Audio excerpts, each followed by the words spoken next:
Ce reportage, c'était combien de temps de préparation, de tournage? Ah, c'était plusieurs mois d'enquête. C'est un secteur, l'industrie du bois, sur lequel il est très difficile d'enquêter. Parce Vous que avez reçu des menaces aussi encore? des menaces non, mais en revanche... Petit, il faut que tu arrêtes, on sait où tu habites. Quel bel accent des choix. Il y a des mecs qui appellent la nuit puis qui lui faisaient entendre une tronçonneuse.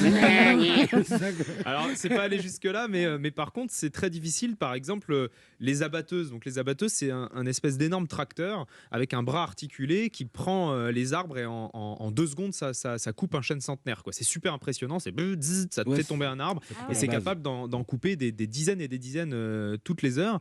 Et ben, pour filmer une abatteuse en action, ça a été très compliqué. Il y a beaucoup de gens qui, dès qu'ils nous voyaient arriver, ils arrêtaient tout.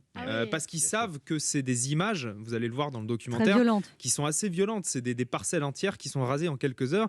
Et donc, l'industrie du bois a conscience que ces images peuvent choquer le public et peuvent mettre en lumière certaines pratiques qu'elle préfère garder un peu cachées. Donc, on a eu du mal à voir ces images, mais on y est arrivé. Alors, quand vous parlez du hêtre qui est exporté en Chine et des menuisiers qui ne trouvent pas de hêtre, pourquoi il faut faire un site de rencontre pour le bois? Ouais, il faudrait effectivement adopte un bois, adopte une forêt. Mais surtout la grosse différence entre l'exploitation traditionnelle de la forêt, c'est-à-dire je coupe un chêne, je coupe un hêtre et j'en fais une charpente, j'en fais un meuble.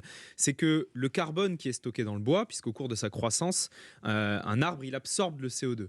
Et donc, il stocke ce CO2 dans son bois et dans le sol. Quand vous transformez un arbre en table, en bureau, le carbone, il reste dans le bois. Quand vous le transformez en charpente, il reste dans la charpente. Par contre, quand vous brûlez cet arbre pour faire de l'électricité ou de l'énergie, là, tout le carbone qui est stocké dans le bois, il est rejeté dans l'atmosphère.